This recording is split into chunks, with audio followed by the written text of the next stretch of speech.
La plateforme Action pour la restauration de la dignité humaine était face à la presse hier mardi à Abidjan pour présenter son rapport sur les injustices en Côte d'Ivoire. Elle projette à cet effet une marche de protestation contre les injustices et les violations des droits de l'homme le mercredi 19 décembre prochain à Abidjan. Nous avons constaté qu'en Côte d'Ivoire, il y avait plusieurs cas d'injustice et d'abus pour lesquels les autorités ne trouvaient pas de solution rapide. Nous avons donc décidé d'élaborer un rapport scientifique qui expose tous les cas un par un avec des photos et des pièces à conviction afin que toute l'opinion nationale et internationale prenne connaissance de la réalité de tous ces cas et que chacun, selon sa responsabilité, fasse ce qu'il faut pour que toutes ces situations puissent entrer dans l'ordre. Selon Pulchérik Balé, président de cette plateforme de la société civile, ce rassemblement se fera au nom de la liberté d'expression dans le pays et pour cela, elle ne juge pas nécessaire d'avoir l'accord des autorités. Les gens aiment la force, on va leur servir la force. Nous, on n'a pas d'armes, mais on a notre nombre. Et les bons exemples se copient. Nous avons vu en France les gilets jaunes qui ont fait reculer Macron. Donc, comme on écrit, on ne nous écoute pas. On invite, les gens ne viennent pas. On va organiser une manifestation pacifique. C'est pour cela que l'itinéraire que nous avons choisi ne présente sur le parcours rien qui puisse être vandalisé. Notons que cette marche partira du carrefour Indénié jusqu'au palais de la justice du plateau. Elle invite donc les Ivoiriens vêtus de gilets orange à cette marche de la restauration de la dignité humaine confisquée par les tenants du pouvoir.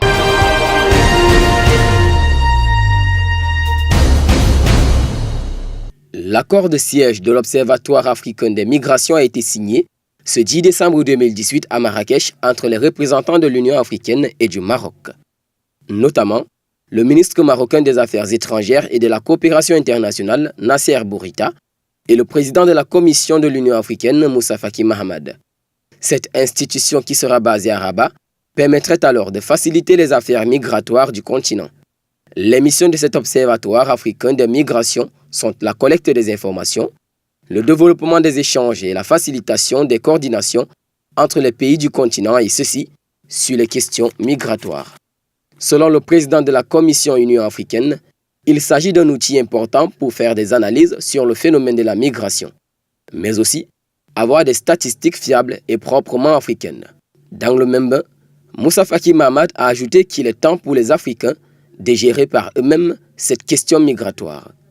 En outre, le ministre marocain a rappelé que l'Observatoire se veut le début de la mise en application du Pacte mondial sur les migrations. Un pacte qui souligne qu'une meilleure connaissance de ce phénomène permettrait alors une meilleure gestion.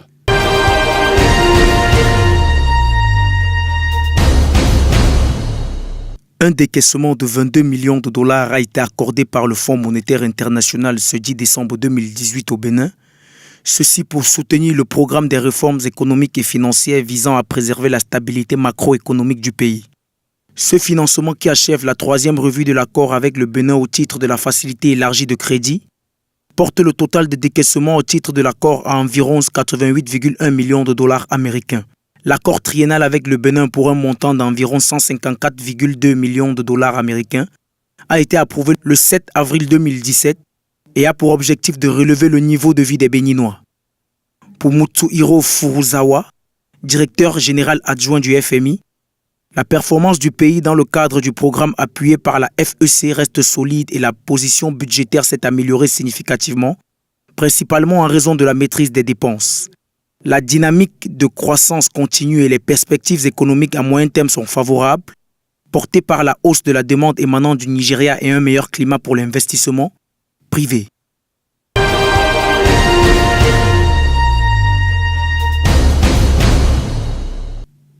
La semaine du commerce en ligne d'Afrique s'est ouverte à Nairobi ces derniers jours. Là, des entrepreneurs africains de la nouvelle génération prennent appui sur les opportunités que leur proposent les plateformes numériques. Ceci dans l'optique d'étendre leurs opérations à travers le continent et au-delà. À en croire certains fondateurs de plusieurs startups pionnières en Afrique, le commerce en ligne ou alors le e-commerce permettrait de libérer le potentiel des entreprises locales. Dans le même contexte, Anna Ekeledo, directrice exécutive d'un réseau panafricain de technologie et d'innovation basé au Nigeria, soutient qu'un usage ciblé des plateformes numériques favoriserait aux entreprises locales d'accéder à de nouveaux marchés ainsi que l'amélioration de leurs revenus. Portant sur le commerce électronique, cette rencontre de 5 jours est organisée par le pays hôte, à savoir le Kenya, l'Union africaine et l'Union européenne. Cette initiative réunit des ministres, des responsables d'industrie, des chercheurs et bailleurs de fonds. Ceci dans le but de leur permettre d'examiner des nouvelles stratégies afin d'animer le e-commerce en Afrique. Chose que le président Uhuru Kenyatta n'a pas laissé passer inaperçue. Dans son allocution, il a encouragé les jeunes entrepreneurs à profiter des opportunités offertes par la révolution du numérique afin de promouvoir le commerce transfrontalier.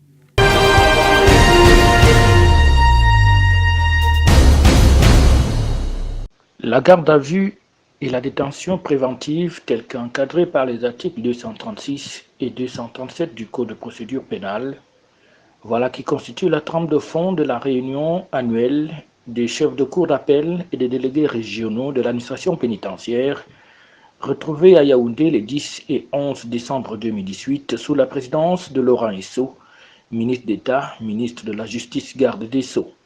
Le choix de ces thèmes pour nos travaux n'est pas anodin, car la protection des libertés individuelles constitue une préoccupation constante du président de la République, son Excellence M. Paul Biya, président du Conseil supérieur de la magistrature, et ce d'autant plus que notre pays est parti à des instruments internationaux relatifs à la protection des droits de l'homme. Au cours de ces 2 jours, il est donc question de réfléchir autour de l'encadrement juridique de ces 2 procédures qui permettent de mettre un individu aux arrêts. Mais cela doit être encadré sous la conduite du respect des droits humains. On le comprend donc, des abus ont souvent été constatés lors de l'application de ces 2 dispositions de la loi. Il est donc question pour le ministère de la Justice et ses collaborateurs d'essayer de mieux encadrer ces faits sous le prisme de la loi. Car on le sait trop bien, arrêter un individu un vendredi pour qu'il passe tout le week-end en cellule est souvent des méthodes qui ont été utilisées dans le cadre des abus constatés aussi bien dans les commissariats, les brigades que dans les parquets. Et la réunion de Yaoundé voudrait donc ainsi apporter des solutions à ce problème pour que le Cameroun reste véritablement un État où les droits de l'homme sont respectés.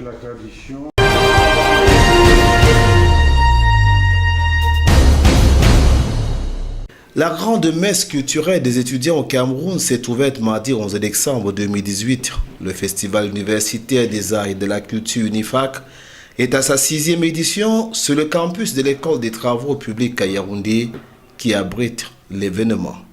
Au milieu de plusieurs membres du gouvernement, dont le ministre des Travaux publics, des responsables dans les universités publiques et privées au Cameroun, c'est le ministre de l'Enseignement supérieur, chancelier des ordres académiques, qui a présidé la cérémonie d'ouverture, très heureux comme l'ensemble de la communauté universitaire et le public présent de constater que l'université au Cameroun était un véritable creuset de la culture. Les étudiants, pour leur part, des acteurs indispensables de promotion, entre autres, de ce que le Cameroun a de plus cher, sa culture.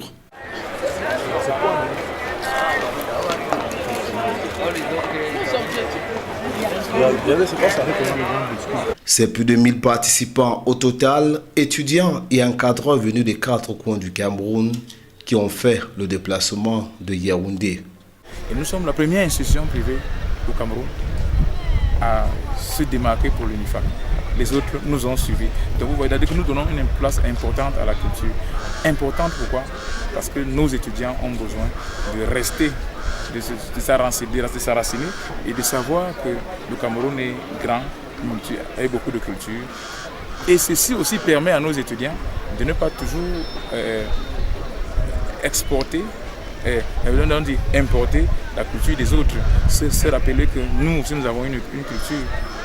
Le programme au menu est alléchant, ateliers, compétitions dans plusieurs domaines, carnaval, photographie, décoration, art plastique, chorale, théâtre, citoyenneté, danse patrimoniale, musique, conte, slam. Déclamation des poèmes, la liste est longue, sans oublier l'animation populaire avec la prestation des artistes, l'exposition des livres et œuvres d'art, un colloque sur le thème l'émergence culturelle en milieu universitaire. Cette 6e édition du Festival universitaire des arts et de la culture UNIFAC s'achève le 14 décembre prochain.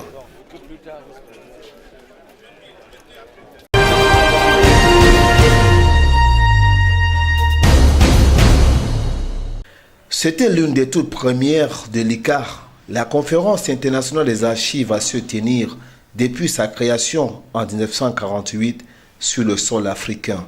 Le Cameroun a eu cet honneur d'abriter cette assise extrêmement riche en occasions qui a fermé ses portes le 28 novembre 2018.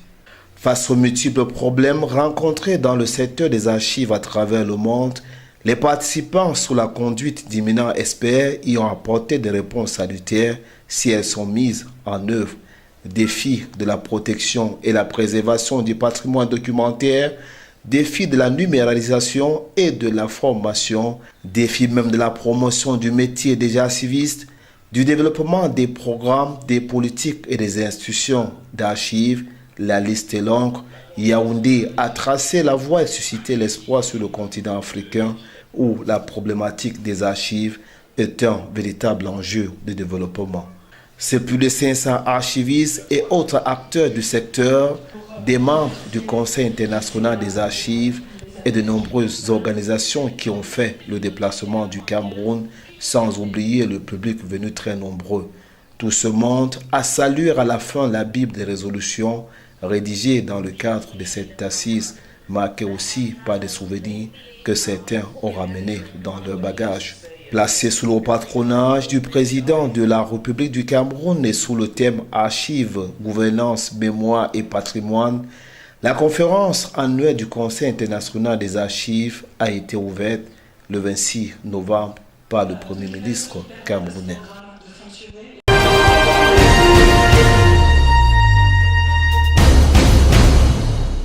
Trois morts et une dizaine de blessés, c'est le bilan de l'attaque qui a eu lieu dans le centre-ville de Strasbourg ce 11 décembre 2018. L'auteur des coups de feu, Chérif Chekat, un homme de 29 ans fiché S, est né dans la ville. Faisant l'objet de condamnations en France et en Allemagne, il a été identifié et activement recherché dans un autre quartier de la capitale alsacienne. Pour l'heure, la piste terroriste est écartée par les enquêteurs.